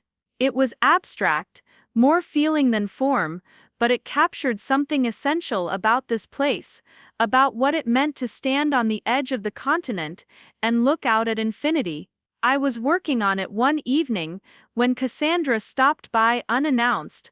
I heard her voice downstairs, talking to Helen, and then footsteps approaching the studio. Elena, she called. Helen said you'd be out here. She stopped in the doorway, taking in the transformed space, the painting on the easel. Wow! I didn't know this place still existed. Grandpa kept it for me, I said, wiping paint from my hands. Of course he did. She came closer, studying the painting. This is beautiful. I'd forgotten how talented you were. I'd forgotten too, I admitted. We stood there together, looking at the canvas, and I felt something shift between us. Not forgiveness exactly, that was still too complicated, but understanding maybe. Recognition that we'd both lost things in our family's dysfunction, had both been shaped by expectations we couldn't meet or didn't want to. I got a job, Cassandra said after a while. A real one, not just something to fill time. It's with a nonprofit in Boston, doing program evaluation. It's a step down from what I used to do, and the pay is terrible, but it's honest work, work that actually helps people. I'm proud of you, I said and meant it. Don't be too proud yet, she said with a wry smile. I'm still figuring out how to be a person instead of a performance. But I'm trying. She paused. Mother asked about you again. She wants to have lunch, just the two of you. I told her I'd ask, but that you'd probably say no. What do you think I should do? I asked. Cassandra considered the question seriously. I think you should do whatever feels right for you. If you're not ready to see her, that's okay. If you never want to see her again, that's okay too. You don't owe her anything, Elena. Not forgiveness, not reconciliation, not even basic civility if you don't want to give it.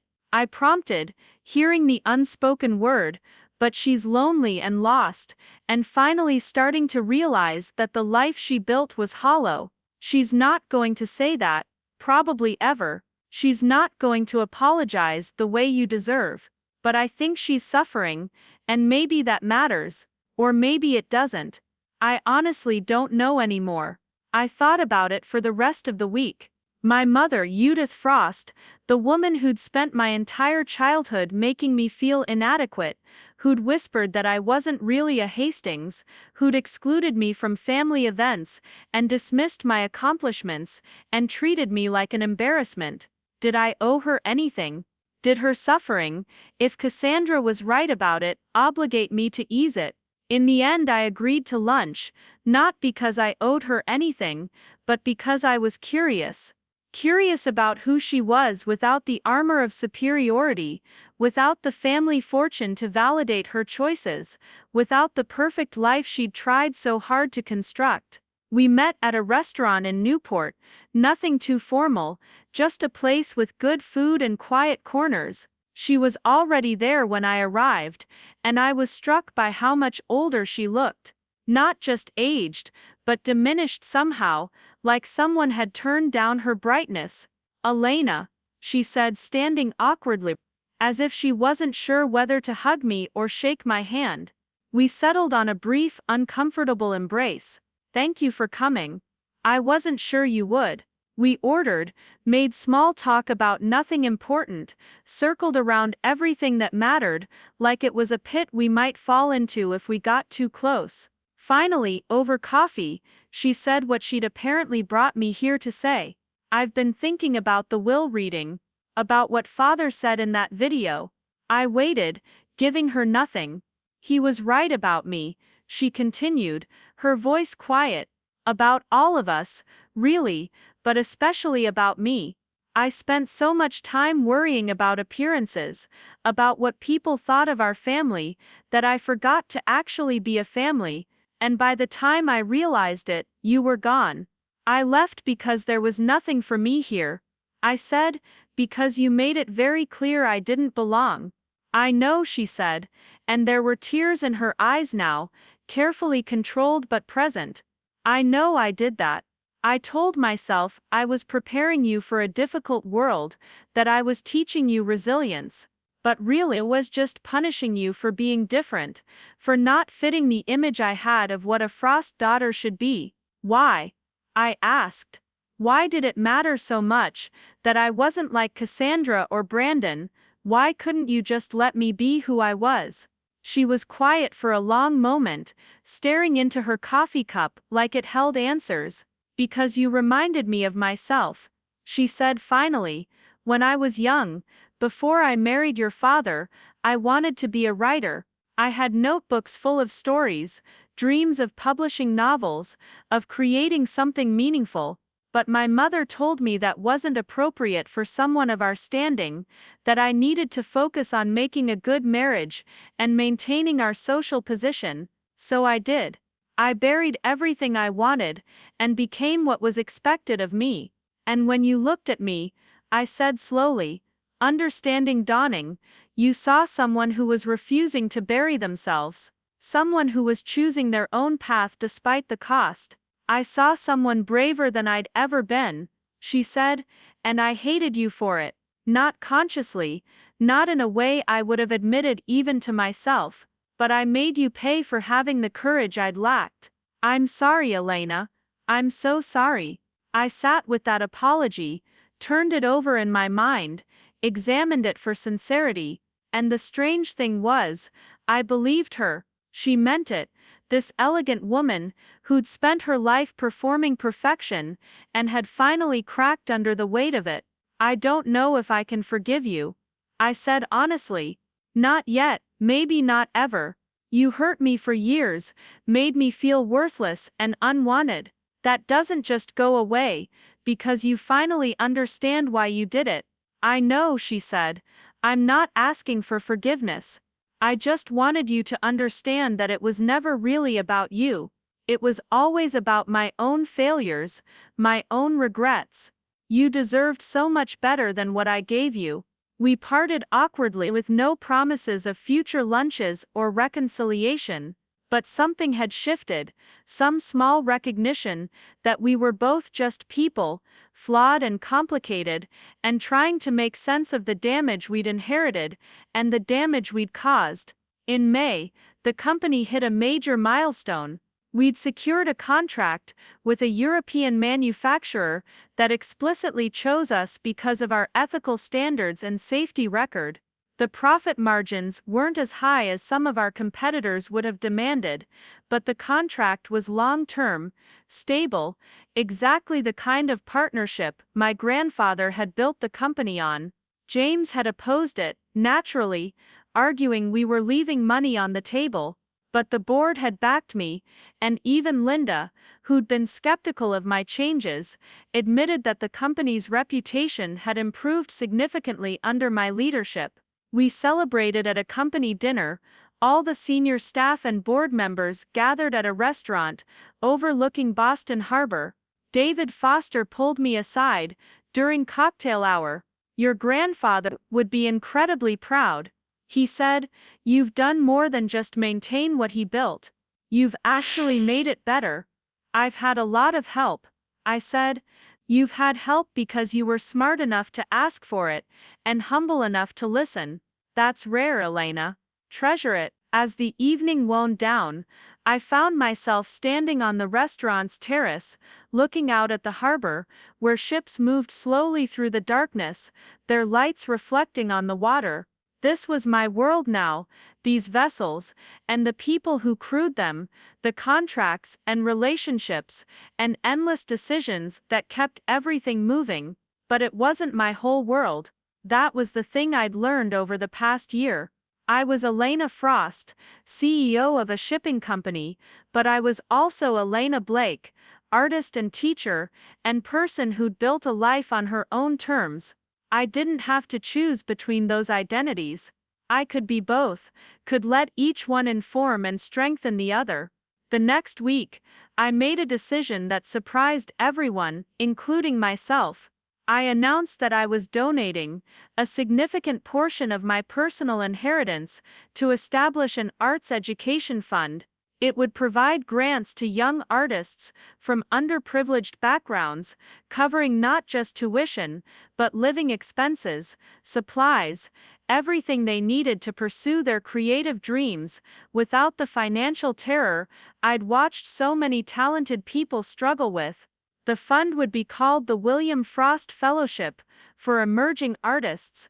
My grandfather had never been particularly interested in art, but he'd supported my interest in it because he'd understood that passion mattered, that following what called to you was worth more than following what was expected. Cassandra was the first to call when the announcement went public. "That's beautiful," she said. "Grandpa would love it." "I hope so," I said. "I keep thinking about all the people who have talent, but no opportunity, who get told their dreams aren't practical or profitable or appropriate. If I can help even a few of them avoid that, maybe all of this will have been worth something beyond just money."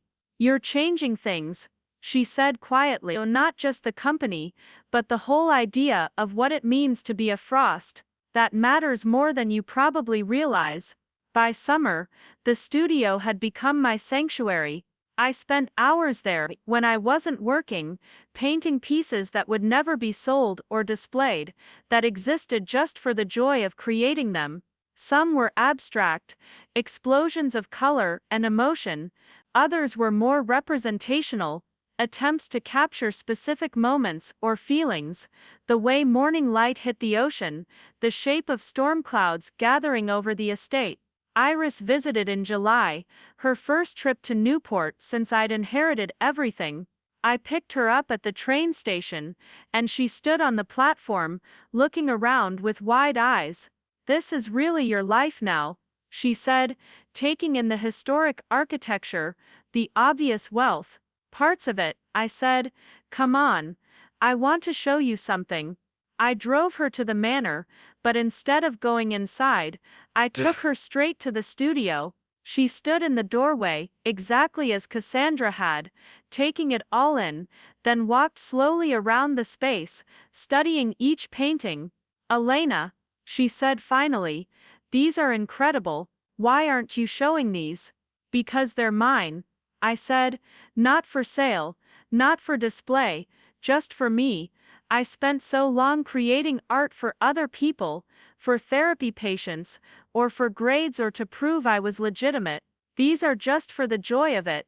There's power in that, she said, in keeping something sacred, something that's not for consumption or evaluation. But there's also power in sharing, not selling, not performing, just letting people see what you're capable of when you create from that pure place. Her words planted a seed that grew over the following weeks. What if I did share this work, not for profit but for connection? What if the fellowship fund included a gallery component, a place where emerging artists could show their work alongside established artists like I was apparently becoming?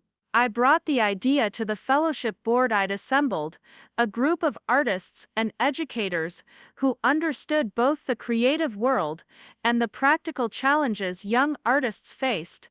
They loved it, immediately started planning how it could work, what space we'd need, how to structure shows that would give emerging artists real exposure without exploiting them. By September, we'd secured a building in Boston's Arts District, a former warehouse, with good bones and incredible light. The renovation would take months, but the vision was clear. The William Frost Gallery and Arts Center, a space dedicated to supporting and showcasing artists who might otherwise never get the chance. I'd donate some of my own work for the inaugural show, not the pieces from my studio, but new work, paintings that explored what it meant to inherit legacy and build identity, to stand between past and future and forge your own path. The day we broke ground on the renovation, my father showed up. I hadn't invited him, hadn't even told him about the project, but there he was, standing awkwardly at the edge of the construction site. "Cassandra told me about this," he said when I walked over. "I wanted to see it." We stood together, watching the construction crew begin their work, the sound of machinery loud in the morning air. "Your grandfather started the company, in a building not much different from this," my father said after a while. "A warehouse by the docks, nothing fancy, just space and possibility." He used to tell me that empires were built in unglamorous places, by people willing to do unglamorous work. "I remember you telling me that once," I said, "when I was a kid, before everything got so complicated between us. I told you a lot of things I didn't really believe anymore," he said quietly. "I'd forgotten what it felt like to build something for reasons beyond profit. Watching you do this, it reminds me of who I used to be, or who I wanted to be." "It's not too late to remember," I said. He looked at me, and I saw something in his face I'd rarely seen before, hope maybe, or possibility. "Maybe not," he said, "maybe not." The gallery opened in December, just in time for the holidays.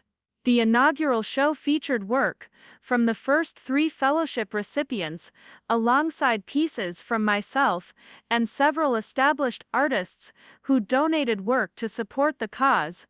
The opening night was packed, people spilling out of the gallery space into the December cold, everyone wanting to see this new venture, from the woman who'd unexpectedly inherited a shipping empire and apparently had other talents as well. I stood in the corner, watching people move through the space, studying the paintings, reading the artist's statements. One of my pieces hung on the far wall, a large canvas that showed a figure standing on a cliff edge, looking out at a vast ocean. The figure's face wasn't visible, their posture suggested both uncertainty and determination, someone poised between staying and leaping, between safety and possibility. I'd called it inheritance. Cassandra found me in my corner, pressed a glass of wine into my hand. "You did it," she said. "You actually did it." "Did what?" I asked. "Built something that matters, changed what it means to be us, to be a Frost. Grandpa gave you money and power, but you turned it into something better, into opportunity for people who needed it, into art and education, and possibility. That's extraordinary." Elena. I looked around the gallery, at the young artists nervously watching people respond to their work, at the established artists who'd come to support them, at the community that was already forming around the space. He believed I could do this, I said. Even when I didn't believe it myself, he saw something in me that I couldn't see, and he bet everything on it. And you proved him right, Cassandra said, not by being perfect, but by being brave enough to try, to fail, to keep trying anyway. That's the real inheritance, Elena. Not the money or the company, but the belief that you could be better than what you were born into. That night, after the gallery cleared out, and the city went quiet, I walked along the waterfront, my coat pulled tight against the December wind. The year had transformed me, in ways I was still trying to understand. I'd gone from being the family embarrassment, the unwanted mistake, to being the CEO of a major company, and the founder of an arts initiative that might actually change lives.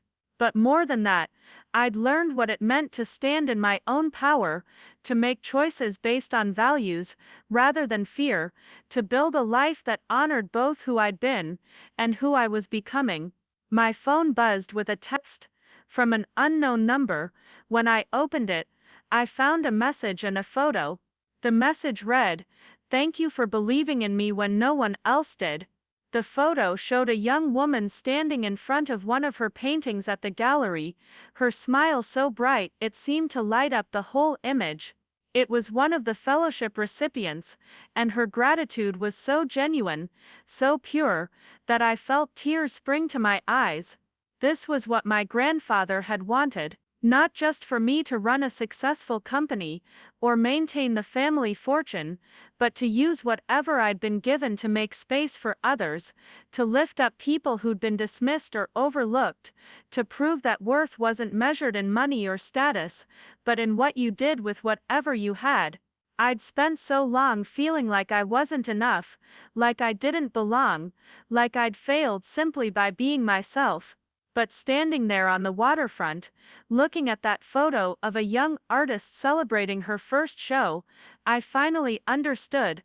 I was exactly enough, I belonged exactly here, and being myself wasn't failure, it was the whole point. The company would continue, stronger and more ethical than it had been. The gallery would grow, supporting more artists, creating more opportunities. My family would keep healing or not, each person on their own timeline, making their own choices about who they wanted to become.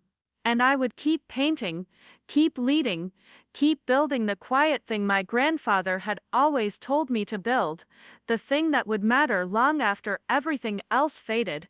I turned away from the water and headed back toward my car, toward the manor that was finally home, toward whatever came next. The city lights reflected on the harbor, beautiful and temporary, like everything worth having, and I was ready. Ready for the work, ready for the challenges, ready for all of it, because I'd learned the secret my grandfather had known all along. Legacy wasn't what you inherited, it was what you built with what you'd been given, how you transformed pain into purpose, how you turned endings into beginnings. And mine, I knew with absolute certainty, was just getting started. Up next, you've got 2 more standout stories right on your screen. If this one hit the mark, you won't want to pass these up. Just click and check them out.